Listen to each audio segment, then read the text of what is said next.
We're off to another presentation, another keynote speaker.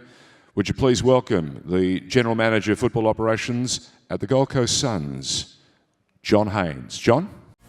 Thanks, George, for the introduction, and welcome along, everyone. It's great to have you here. Very quickly, my current role, General Manager of Footy Operations at the Gold Coast Suns, started in January this year. And the topic we're here to talk about today has been fundamental and at the front of our mind in the way that we've actually gone about resetting the organisation. New CEO mid last year, obviously myself being new in January this year, new list manager about this time last year as well, and a new senior coach in Stuart Dew. So a significant reset in terms of the key roles of the organisation. But how we've gone about resetting it this year is one, taking a really deep assessment of what was in front of us in terms of the culture and the capability, but then taking a really considered but a really deliberate and a fairly aggressive reset of the organisation as well. And this notion of the culture that we have here being a strategic choice for all of us is fundamentally built about our people and the people that we look to identify, how we identify them in terms of those character traits, and then once they actually come into the organisation, how we actually foster that character development as well. Where am I looking?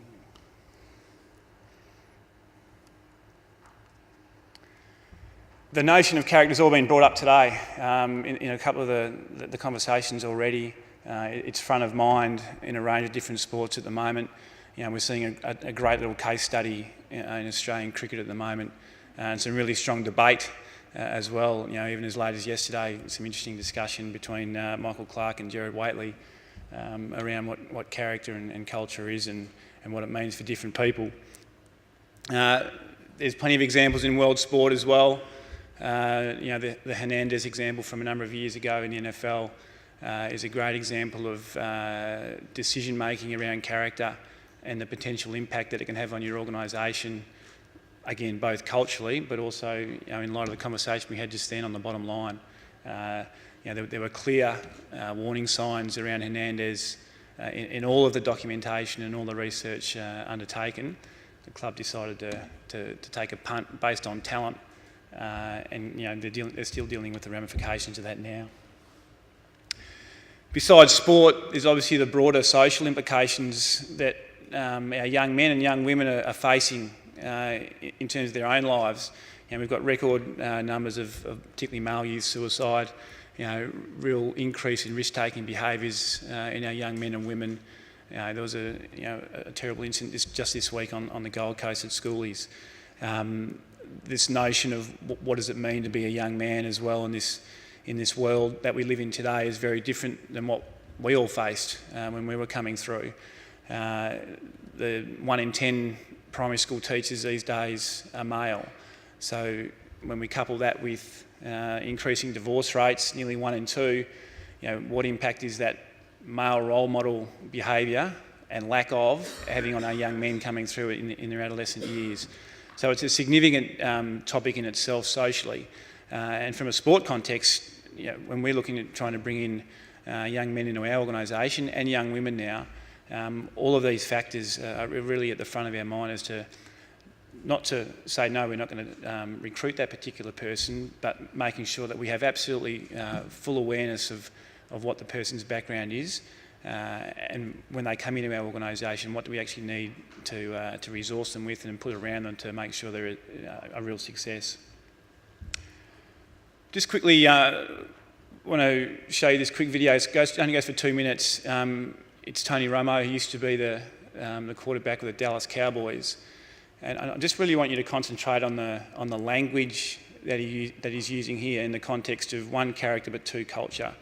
So Tony Romo was the #1 quarterback with the Cowboys for a long period of time. Got injured in 2016 in the pre-season, and Dak Prescott, who was the backup quarterback, took his spot and performed really well. Tony got fit again, and they wouldn't pick him because Dak Prescott was going so well. So in a soccer context, it's Ronaldo getting injured and his replacement coming in, and then they're not picking Ronaldo. In an AFL context, it's Patrick Dangerfield getting injured, gets going again, and they're not picking him because his replacement's going so well. I want you to listen to the language, and then we'll have a quick chat about it.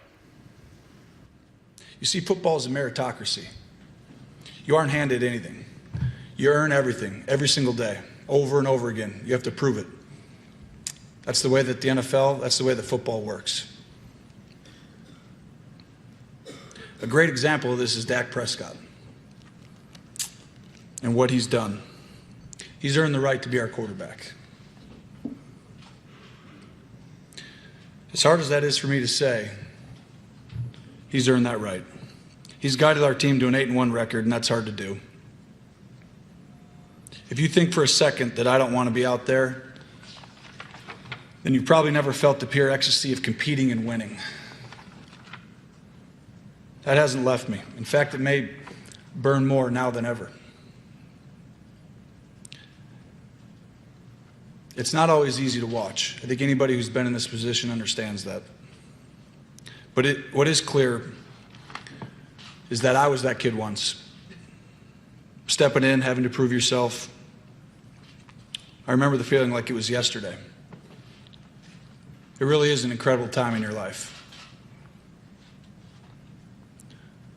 And if I remember one thing from back then, it's the people that helped me along when I was young. And if I can be that to Dak, I've tried to be, and I will be going forward. I think you all know something magical is happening to our team. I'm not going to allow this situation to negatively affect Dak or this football team by becoming a constant distraction. I think Dak knows that I have his back, and I think I know that he has mine. Ultimately, it's about the team. It's what we've preached our entire lives. I can remember when I was a kid just starting out and wanting to be a part of something bigger than myself. For every high school kid out there or college player, there's greatness in being the kind of teammate who truly wants to be part of a team. Everyone wants to be the reason they're winning or losing. Every single one of us wants to be that person. But there are special moments that come from a shared commitment to play your role while doing it together. That's what you'll remember. Not your stats or your prestige, but the relationships and the achievement that you created through a group. It's hard to do, but there's great joy in that. And all the while, your desire burns to be the best you've ever been. You can be both. I figured that out in this process. It's what separates sports from everything else. It's why we love it. It's why we trust it. It's why I still want to play and compete. You could do a whole session just on that interview in terms of some of the key messages and language that Tony was expressing there, and particularly around, it spoke to his character without knowing him, but there's some great messages in there. His capacity to reflect on what had happened in his life and what others had done for him. The selfless knowledge, the selfless sort of attitude around Dak Prescott's earned the right, he's come in, and it's his opportunity, and not feeling that he, in his position now as this highly revered player in the organisation, he wasn't going to allow that to affect the success of the organisations and the joy of his teammates. The sense of belonging is something that's incredibly important in organisations, but particularly in sporting teams, and it's something that we're being really deliberate with at the Suns as to how do we build a better connection and a better sense of belonging in our organisation. But this notion of being part of something bigger than yourself, the aspirational element to that's incredibly powerful. And the great organisations, whether they're sport or not, have a great capacity to deliver that sense of being part of something bigger than yourselves. We take selfish players and athletes who have had to be selfish to get to where they are. We bring them in and they literally walk through the door, and we had 5 walk through this week, and we expect them to be selfless straight away. And it's a really difficult transition, but if you're going to try and get that sense of being part of something bigger than yourself, that selflessness is a really important attribute to have. And obviously, the notion of being driven by team success is fundamental, but it's not always apparent, and part of that can be learned. But you can see from the language that he was using there, he's clearly got that And just really quickly, in terms of why language is important, and again, this is a whole other topic, but so this is some data collected of every election campaign in Australian federal politics since, what have we got, 1901. And just a really simple one that they've picked up is this use of the term "we" and what that means in terms of success. And winners have used it once every 79 times, words, and losers, in terms of the losing candidate, have used it once in every 136 times. It's a really good insight when you ask people to tell their story, how many times they use "I" and how many times they talk about the team. And I've personally found a really powerful insight into how people think and how people reflect on what's important to them. The use of "I" and "we" is a really good signal. Doesn't mean you draw your conclusions from that, but it's normally a pretty good signal. Really quickly, we've got a lot of like-minded challenges in sport and business, as we know. Everyone in this room internally would have really high expectations, results-driven and performance-based. Again, we touched on it a little bit before. This notion of integration and functionality, when we're bringing people in to our organisation, how well are they going to integrate? How highly do we value integration? And also, what's their capacity to actually function within that organisation? In an elite sport environment, it's an unreal environment. So it is reasonably different. As much as there's these like-minded challenges, it is a reasonably different environment. And so we have to be really clear on any player's ability to actually function in that environment. And particularly when we're talking about Indigenous population, for example, our zone in Queensland is the far north part of Queensland. Coming from WA, the Kimberley region was really remote. And bringing those kids from those really remote regions, one into a metropolitan area, is a big transition, but then asking them to transition even further into an elite sport environment, there's a whole heap of work that needs to be put around their capacity to adjust, but then also, again, what sort of environment are we going to create and what sort of support are we going to put around these guys to actually help them be successful. And the talent versus drive question is one that we'll get into now. Really quick one, but it sort of sums up a lot of the thoughts around this. This is Randy Rigby, who used to be at the Utah Jazz. We used to go to Utah often when I was at North Melbourne for our pre-season camps. We spent some time with Randy, and they're a really similar organisation in a lot of ways to what we are in terms of having a really strong sense of community and a strong sense of connection to their local community. And they made some bad mistakes previously, and every time they'd gambled on it or took a risk, it came back and bit them. And going forward, that was a real key driver of their recruitment strategy as well. So what is good character? We hear it all the time. People say we want to bring in good people, we want to bring in good character. And we've worked this year, and we'll touch on it a bit more in the panel discussion, around what sort of criteria and how do we go about actually defining what good character means and what it means for us in our context. And there's three broad buckets, and I won't go into all the detail in the interest of time, but there's three broad buckets that we've allocated it to. The first one, probably obvious one, is performance character. So fundamentally, what do we see when they are competing? And then what sort of attributes are we interested in when they are competing that we think are going to drive success of the organisation? One of those is resilience and competitiveness. So how competitive are they? We want guys who want to finish lunch first, who want to win the table tennis every time, who want to be out in the track first. And you can see that in different guys, that they just constantly want to be the first. And then that consistency in effort and that consistency in intensity. And there's some descriptors underneath all of those. Social character is a really important one in our context. So how well do they build relationships with others? How well do they look to involve others? How concerned are they for others' needs?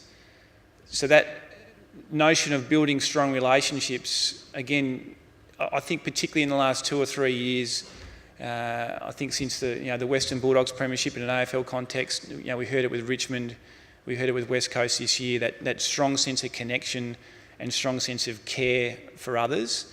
Like it really came out really strongly amongst those three particular teams. So I think that notion of how well does someone build relationships is a really important attribute that clubs are looking for.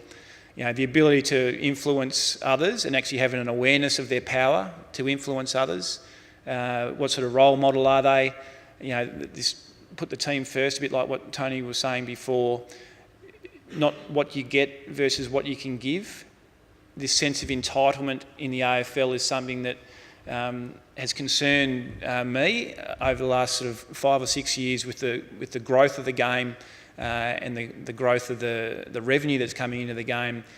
It's a really fine balance in encouraging players, again, to believe in something bigger than themselves, but there's this whole entitlement mentality that sits around it as well from an industry perspective, and it's something that we're really aware of and we're really conscious of, and really building a culture that has high levels of care and gratitude and a notion of what you can give versus what you can get. And then coachability, again, a reasonably obvious one, but how well do they take feedback? Are they open to it? Do they listen to it? And do they act on it? It's really easy to give someone feedback, but how well they actually listen to it and take it on board is another factor altogether. And then the third one is emotional character. So this notion of moral courage, how strongly do they believe in his or her views? How honest are they to staff and teammates? So there's a whole heap of education that sits around that as well, because it's difficult for an 18-year-old, for example, to come in and give feedback to a 25 or a 26-year-old or the 30-year-old captain. So we need to be able to, one, understand what their capacity is as an 18-year-old, but then two, what sort of support do we put around them to actually teach them those skills? What we've done as part of the restructure this year is move from what's called a player welfare department to a personal excellence department, and gone from 2 people working in that department to 7, with 2 sports psychs working in that department as well. So we'll be the most resourced club in the competition in that regard, and it's all about building and educating our players on character, leadership capability. And if we can build really strong, independent, self-aware young men and women, they're going to be far better at giving feedback and being honest to each other.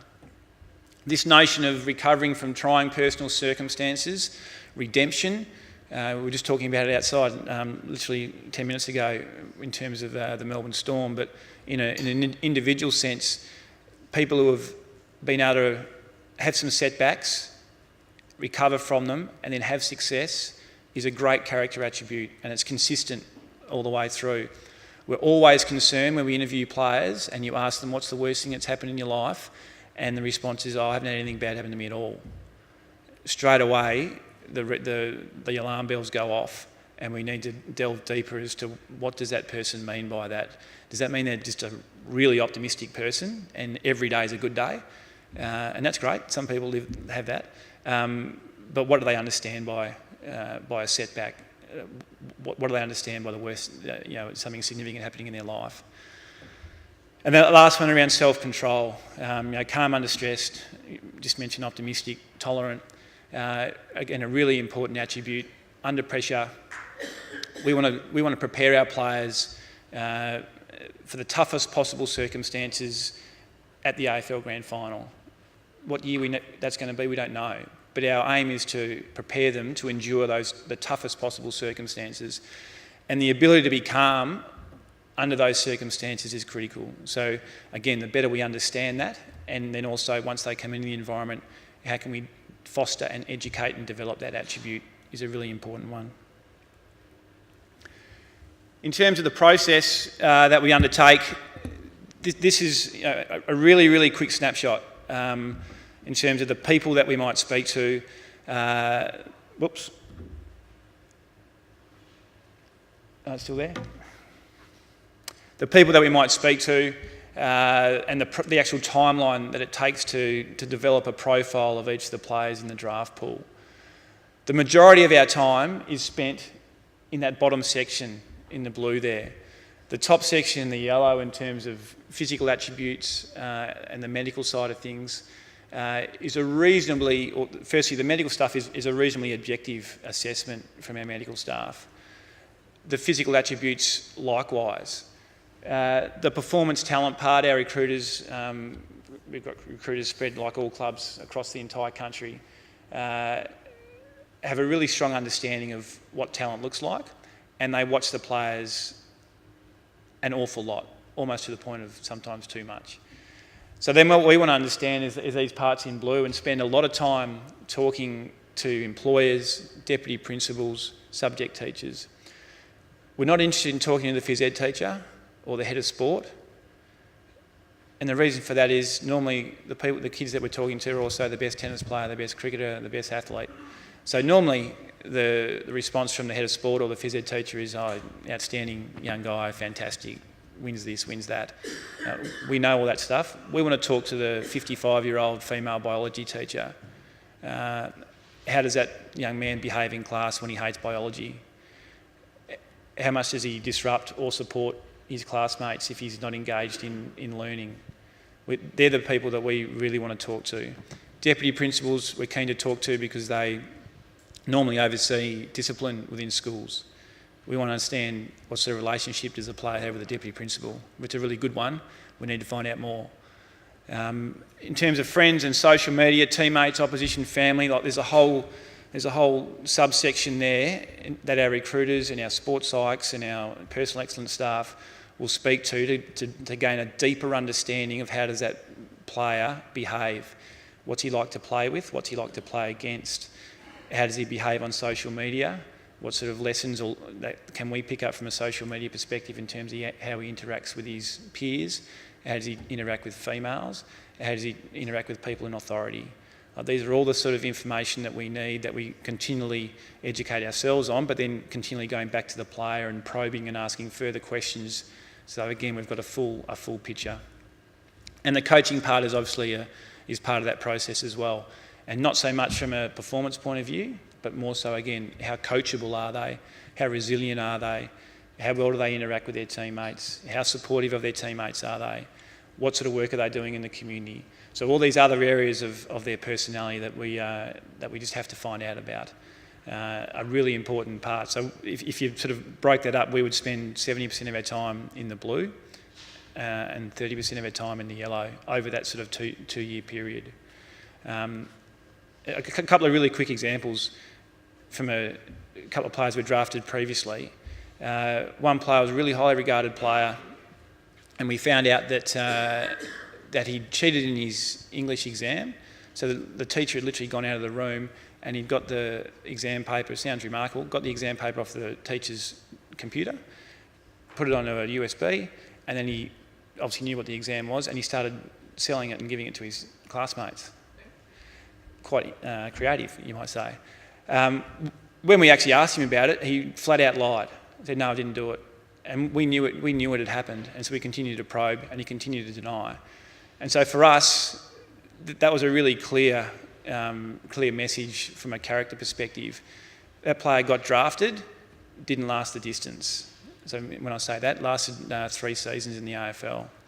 Another one, regional kid from WA, broken family, went around to so he was 15 at the time, went around to a local person's house, knocked on the door and said, I won't use names, are you John Smith? He said, yeah, you are. And he dropped him, he punched him in the face and dropped him on his doorstep. Obviously he got into trouble with the police. The story behind it was this particular man had assaulted his 12-year-old sister. And this young man, in terms of the upbringing he had, his response was to go around and confront this person straight away. And from that point on, so we talk about redemption, from that point on, completely clean record, fantastic impact in his local community, looking after his younger sister, doing an amazing job. He's forged an amazing career in the AFL. So if you look at things in isolation, you can draw conclusions straight away, but it's a matter of digging far deeper into that. And I'm talking quickly because Debs and Symon are ready to go. So really quickly, some key messages to finish up. Don't be seduced by talent. We've all done it before, whether it be in a sporting context or a corporate context, it's too attractive at times, but you've really got to make sure you understand what you value in that context. Deep dive on the character attributes, be really clear on what you think's important, be really clear on what you think is going to add value to your organisation, and don't compromise on that. What's your legacy? Again, this notion of almost custodial notion, and we take it really strongly at the Suns that our legacy is going to be to build this football club the right way.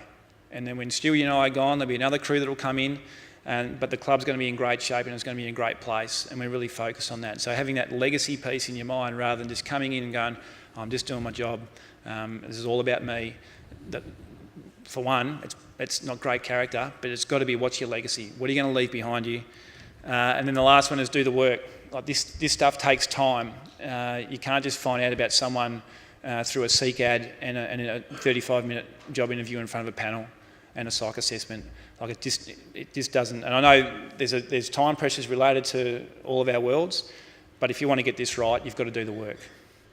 I'm going to finish it there. There's another video to go, but I'll leave it so that we can get into the panel discussion. So thanks for your time and look forward to the panel chat. Please thank John Haines, GM Football Operations of the Gold Coast Suns. And John, you might like to create a whole new section in red and just make it social media. Ladies and gentlemen, we welcome back the Commercial Manager Digital at Fox Sports, Debs Majumdar, to be our moderator. And we continue the discussion. Recruit for character, don't be seduced by talent. Thank you, George. Thanks, gents. This is, I think, one of the most important panels today, mainly because people basically underpin everything that we've spoke about over the last few days. It doesn't matter if you're expanding La Liga. It doesn't matter if you're putting on a conference like this or working on big-scale sponsorships. It's people that always drive this, and how do you find the best people and how do you retain them as well? Symon, you've had one of the most impressive career histories and CVs I think I've ever seen out of anyone. Sovereign Assurance, CBA, and most recently FlexiGroup, all in local and international financial services. I can only imagine the people you've both hired and fired over the course of your career. John, obviously, you need no intro after that great keynote. I want to kick off with you, John. Your first slide said, culture is a strategic choice, but can I just challenge that and say, but doesn't culture eat strategy for breakfast, which I've always read? Look, I think from a culture point of view, it's fundamentally driven by people. And if you want to get your strategy right, again, it's driven by people. So the notion that culture can be contrived, it can be false, all those sort of things.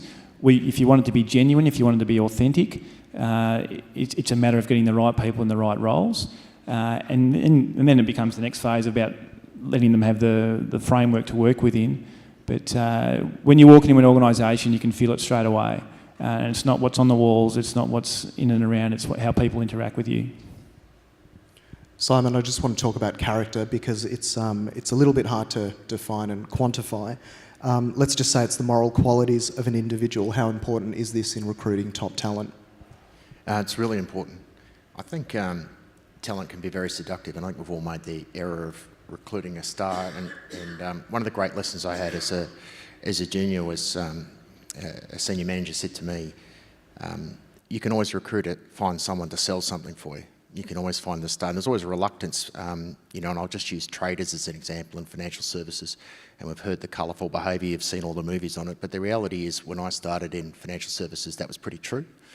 The guys used to come back for lunch and do forward rolls and all sorts of things. And that was the way it was. That was the culture. But the challenge is you can always find someone to sell you something, but no one ever looks at the opportunity cost or the damage that those people can do across your organisation, because you can see a sales number, but often the opportunity cost is hidden and comes out a lot later. And I've never forgotten that lesson. I think it holds today truer than it ever has.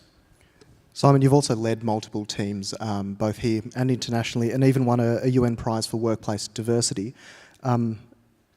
Is it one of those things where leadership matters? It all comes from the top. You get that right, and everything else falls into place? Yeah, it does. And I think it's, what you choose to walk past is what you choose to accept. And if you have a group of people around you, and I think that element that John spoke about in his presentation around teamwork, so if you can get a group of people, often with diverse thinking, but the same sort of character and moral code, the things that you agree to stand for, and that just works its way down through an organisation. I think for frontline staff and juniors in your organisation or players at the junior rungs of your team, they know what's expected and they know, not importantly what the outcome is, but how to achieve the outcome. And often how you achieve the outcome is as important as the outcome. John, tying this back into a bit more of a sporting practice which can be applied across all sectors, it was quite fortuitous in 2012-13. You were at North Melbourne. Before that, you were at Freo, so obviously had a heavy hand in footy. At about this time, I think it was the Swans had the no dickheads policy with Paul Roos and now with John Longmire as well. And it was all around identifying positive influence within the team, basically, because influence can be negative and positive. You can have a great performer who can just be bringing the team down in other ways. Can this translate into, I guess, corporate HR recruitment practices as well? Yeah, I think it can. I think the first part is the no dickheads policy. Like, it's a great headline, but I think the key part is understanding what does it actually mean. So I think, again, we all want good character. What does it actually mean? So it's a matter of defining that. It doesn't matter what organisation you're in. It's a matter of defining, again, what are the attributes and what are the behaviours that you value, and then being really disciplined with how you actually go out and target those people, and then also how you foster those behaviours within your organisation. It can't just be a headline and then there's no substance underneath it. One for you both, but probably more one for you, Symon, being a finance guy. How do you put a metric against character? Is there an ROI? Is there a number? Is there even a formula to measure someone up? John, you mentioned at the end of your keynote, do your research, above all else, do the psychometric testing and everything else. But is there a magic formula? Is there an algorithm almost? Yeah, I think financial services is probably the best example right now. It's very topical. Look, you can see the cost of getting character wrong. And one could argue that many of the things that come out in the Royal Commission recently, ultimately, yes, there were systems and processes and various excuses, but to me, the number one thing came down was character. Where was the courage to call things out, to stop practices, to stop charging dead people? And ultimately, it's going to cost the industry billions of dollars, not just in market cap, but in terms of future revenue, because there'll be now much, much tighter regulation and it's going to be a lot tougher environment to operate. So ultimately, the pursuit sometimes of short-term profits, which I could argue is a character issue vis-a-vis what is good for customers and even the organisations in the long run, ultimately it's cost billions of dollars. So it is very measurable, and I think it's whether you take a short-term versus long-term view. I mean, you can see what the Suns are embarking upon is a long-term character legacy-setting exercise that may not bear fruit next year, it may not be the year after, but sometime down the track it will click and it will be sustainable. And I think that's often what's lost if you don't go for character and recruit for it in the first place. John, how do you manage that? Obviously, this year wasn't the best year for the Suns, finishing 17th on the table. How do you get that buy-in internally to say, you know what, this is a long-term gain. You're not going to see the ROI in year one. We're not going to win a premiership next year. We're in it for the long haul. Yeah, alignment's really important from at all levels of your organisation. We've worked really hard this year getting alignment, particularly with our board. The board's been there throughout the club's journey so far. So for a whole new crew to come in, we need to be really clear on this is the journey that we're embarking on, as Symon alluded to. We're going to build it the right way. It's going to take some time. This is how we're going to measure it. So there's going to be some measures that are attached to our journey that aren't related to win and loss, particularly in the early phase. But having a really strong alignment and buy on that is really important. So from a leadership capability point of view, we have really clear an audit, likewise with character, that the players rate each other against. We refer to that regularly. We're working with UQ on that in terms of giving it some real rigour. So we can actually go back in this particular, if we take this part of the journey, we can go back to our board regularly and say, well, this is how we're progressing from a leadership perspective. This is how we're progressing from a character development perspective. There's a whole heap of other, game-related metrics over here as well. But it's important there's some objective measures, but also they'll see it. They'll see some improvement. They'll see the individual progression. They'll see the integration. Everyone, don't forget, please do tweet in some of your questions. It's great to have such amazing leaders up here talking about obviously recruitment for character. Disruption's been a big theme of this conference, and yesterday the brothers from Fuel Games, who had, I reckon, a combined IQ of about 800, talking about blockchain in sport gaming, in esports. When it comes to the recruitment side of things, is this ripe for disruption? Are we in the midst of a phase of disruption, or is recruitment and talent retention something which doesn't ever kind of evolve? It's tried and true, sort of like death and taxes. I think it's a little bit like death and taxes. Things like blockchain, it can enhance their privacy. It can do all sorts of things in terms of identifying who's got skill sets. But I haven't yet seen an algorithm that defines character. I mean, sure, it can do little social touch. It can give you an insight into that. But I think technology's changing, but people haven't. And, often the way we talk about 10-year-olds is that somehow they've grown an extra brain and they're a whole different generation, but they're still human beings. And we haven't evolved really at all. And every time someone's born, you've almost got to start from scratch and educate them all the way through. So people haven't changed, and nothing substitutes at the end of the day. It can help identify where the pockets of talent is, and it probably can cut your search time down. But once you've identified those people, you still need to do some of the hard work around recruiting for character, meeting with principals, as broad a network as you can to get a real identified, will that person fit in your organisation? Will they change it? Are they the person that's right to lead us forward? Debs, this quickly, the Australian Defence Force have done some really good work around, so they've had 24 character attributes that potential applicants to their selection course self-rate themselves against, and then they've done a longitudinal study against that in terms of the applicants who have actually been successful. So they've been able to identify persistence, team worker is what they call it, and integrity. So people who self-rated themselves really highly in those 3 out of the 24 ended up being more than likely being a successful applicant in terms of a really rigorous selection course. Again, it's a self-rating and it's really early in that study, but it's just an interesting one that they can start to. And again, that sounds really simple, it might be obvious, but a lot of people were rating those lower. This is a bit of a dilemma which we face at Fox Sports, and being in a room full of sport administrators as well, we're often faced with in the recruitment process, you're down to, I guess, two candidates. One who's very skilled, but struggles to find that motivation. They might be resting on their laurels. They've got the runs on the board, but in today's day and age, you've really got to wind them up and get going and have a bit of a self-starter. On the other side of the coin, you've got someone with less experience, but is just absolutely hungry and can't wait to get straight out of the gate. From both your experiences, how would you decide or rate these two potential candidates? I look at coachability, so I'd probably take the candidate with, as long as they've got some core basic skills. If they're coachable, you can teach a lot of technical attributes. Certainly in business, you can teach a lot of those.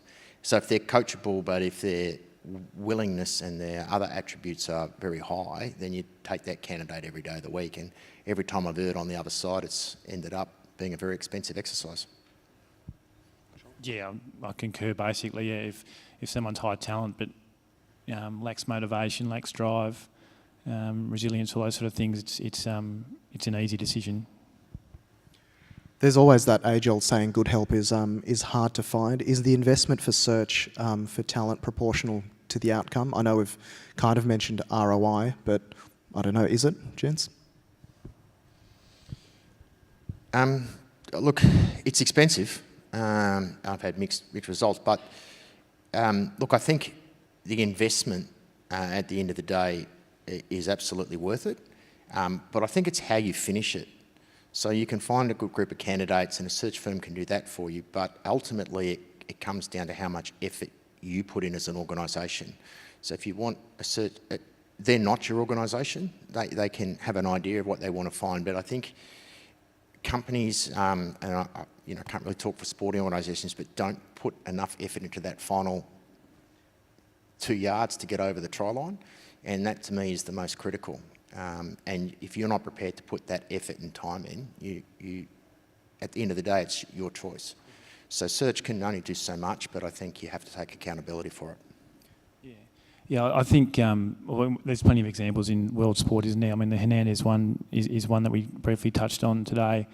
I think the important point in that, though, is from a team perspective, that doesn't mean we want 45 choir boys or 45 guys from private schools in Melbourne. People with talent and people, particularly sports people, they're not going to be perfect. There are going to be some chinks in their armour. There's going to be some chinks in there. If we looked at those 3 buckets of character, they're not going to be 10 out of 10 in each one. It's having awareness of what you're bringing in, and then having a real strong confidence in the environment that you've got and the resources that you're going to put around these young people in a really teaching, educative sense that you're going to help them get better. And then if it comes a point in 4 or 5 years where it's not right, then you make a decision. But you've got to have a really educative mindset to help these guys along.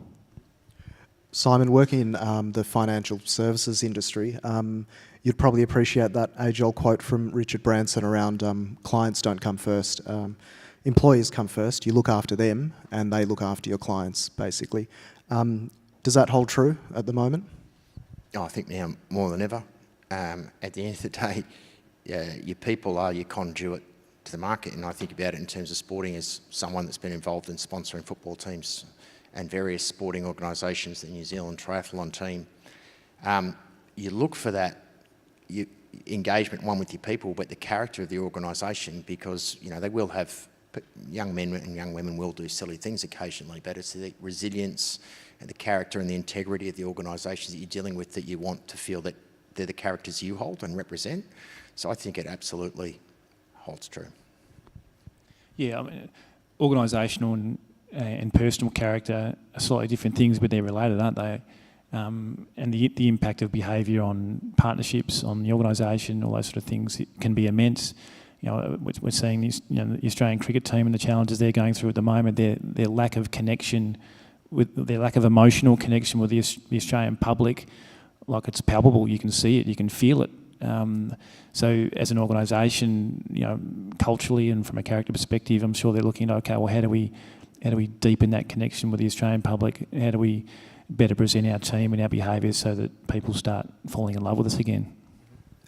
Disruption, I guess, is key to every industry now. Is there a crystal ball or something you guys see in the next sort of, I'm not going to say 5 years because that's too far, but maybe in the next 18, 24 months, which will give you a greater understanding, even more of a deeper dive, probably for you, John, than what you just presented a few minutes ago? Yeah, as I said, we're doing a lot of work with UQ at the moment. So Cliff Mallett, who's globally renowned in particularly the coach education space, but also the leadership space, and Tristan Coulter, who's done his PhD in mental resilience. So we're doing a lot of work around, how do we firm up this model and how does it complement all the current psychometric testing that goes on? How do we have something that's complementary, that's, I suppose, you would have seen the language in there, not as formal and really easy to understand, but has a really strong theoretical framework underpinning it all. So we're looking to formalise that over the next 12 to 18 months so that we've got confidence that when we're bringing people in, what we're assessing them on is accurate. How about you, Symon? Look, it's always hard to predict the future, but I think there will be a lot of technical change. The way we work is changing, but I think at its core value, people don't change. And I think it's just whatever medium or whatever mechanisms we'll be using to connect with your audiences. If you can't convey the character of your organisation and what you stand for, then I think you'll get lost in the noise. And I think brands that stand out, teams that stand out as being universally popular, are able to cut through that and able to think about how they get the character the essence of their organisation through whatever medium. And I think, so just digitally connecting, I think we have to think through how do I convey the character, and that is probably going to be one of the bigger challenges is you know, there's a whole myriad of new ways that sport can be disseminated. Just one final question before we wrap up. Again, being in a room full of sport administrators that are, some of us don't have the means or the technology, for example, John, to go as deep and do those big research sort of pieces. What advice can you give some of the business owners or managers in the room in terms of things at their immediate disposal or free-based learning that can help in that key recruitment? Yeah, I think George's point before around, you know, the availability and the accessibility of social media these days is a really interesting one. You can gain some insights without, again, jump into conclusions, but you can gain some insights into people's lifestyle and choices, and then use that as part of your discussion, questioning, panel interviews, whatever it might be. I think the other element that we found really powerful this year, and we found out some stuff that we wouldn't have normally, was just the capacity to allow potential players just to tell their story. And it sounds really simple, but the questioning style around how do you actually get into the deeper level of their journey and their story, their upbringing, what's impacted them, what's influenced them, more around storytelling as opposed to conversation, you know, question and answer, more conversational, and the more interactions you can have with them over a period of time before you make a decision, where you get deeper and deeper into their story.